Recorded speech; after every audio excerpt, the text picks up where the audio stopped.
Hello everyone. It's so great to see you. I'm looking forward to getting ready for Shabbat.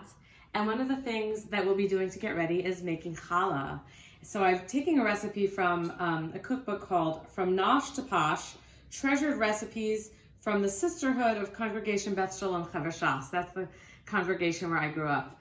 And the recipe is called Prize-Winning Challah, First Prize New York State Fair 1995 by Betty Seigel. I will tell you right now, it's not going to come out as good as Betty's challah used to come out from when I remember it, but I'll do my version of it. The first thing we need to do is proof the yeast in warm water. So I have 3 packets of yeast and I pour in 2 cups of warm water and I'll just let it sit. I'll put a little bit of sugar in there to help it.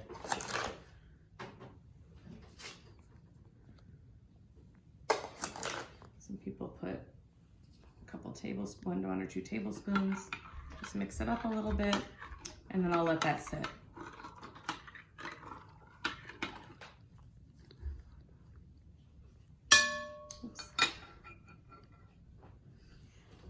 The next thing that we'll do is put some flour, of course, into the bowl. There are a lot of different ways to mix the ingredients, and I'm not doing it exactly the way that Betty has it laid out in this recipe, which I will also scan and share with people in the comments of in the description of this video.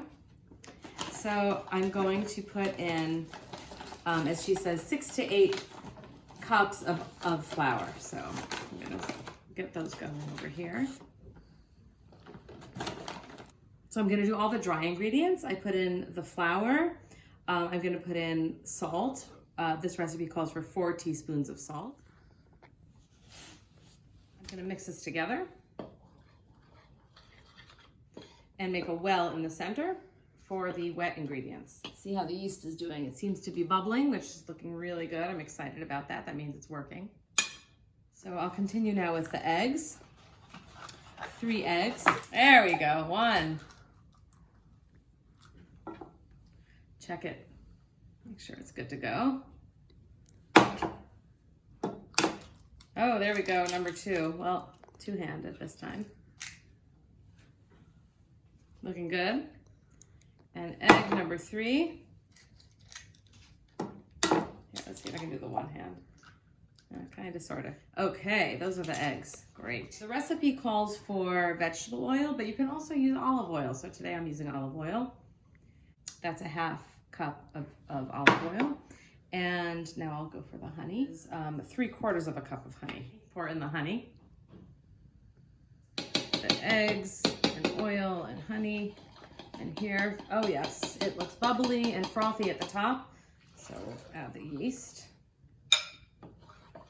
And I'm now mixing the nice big bowl. I'm mixing the wet ingredients inside the well of the dry ingredients. And now I'm starting to also mix in the flour and salt mixture that we started at the beginning. And I have my flour nearby in case we need to add more. And so I'll mix it for a bit. If you notice it's still wet when you've finished mixing in all the flour, you can add a bit more flour. When it starts to pull away from the side of the bowl, you can take out the spoon and start to knead it. And the way that I was taught to knead it is fold and push. Turn, fold, and push. Turn, fold, and push. Turn, fold, and push. And if you want, you can use the palm of your hand. In New York City, I mean, I found that I like to, this is, I think, gonna be the perfect amount of flour. I like to do it in a bowl. It's just easier for me. We don't have as much counter space. So I like to do it in a bowl. But I have this nice big baking and kneading bowl to assemble ingredients and to knead the dough. And we're just about there, actually. See what it looks like. It's really keeping its own shape, its own form. Very glutinous.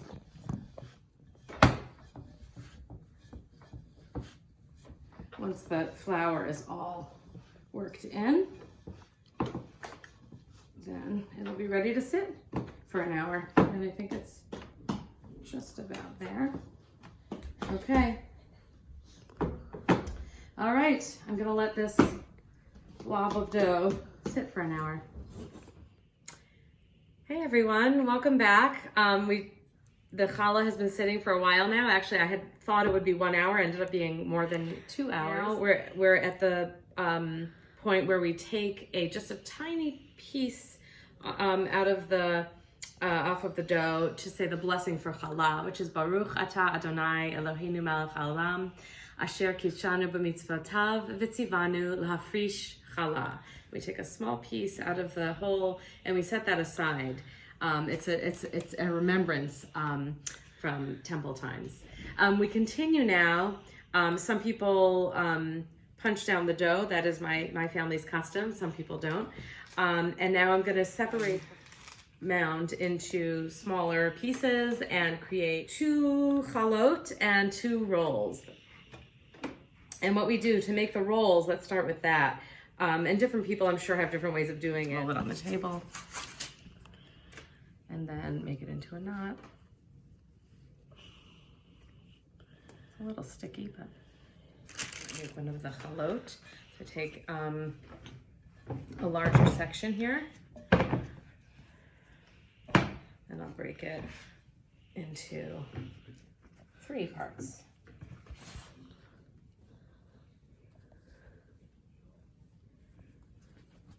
And create a snake of each of these parts.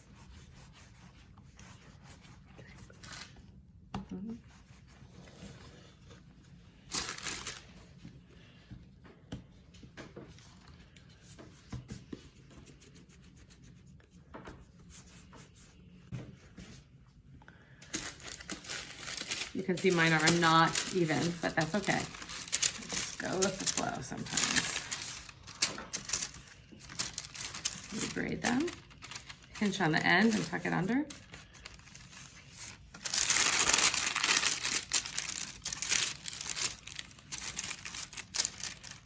Pinch on the end and tuck it under. So my mom and I switched places, and now I'm gonna make 2 more rolls and another challah with the rest of the dough. So I'm just gonna roll this fistful of dough into a snake. So that's the challah I made, and yeah, so let them rise for an hour, and yeah, and then after they rise, we're gonna bake them. A lot of times people will coat the top of their challah with an egg wash. In this case, we decided not to, but we'll see how they look when they come out. So going in the oven right now, we have the top shelf, bottom shelf. See how beautiful the chalot look. And they're in the oven at 350. And we'll put the timer on for 25 minutes and check them. Done. Some looking better than others, but they're done and we're very happy, and they smell pretty good too.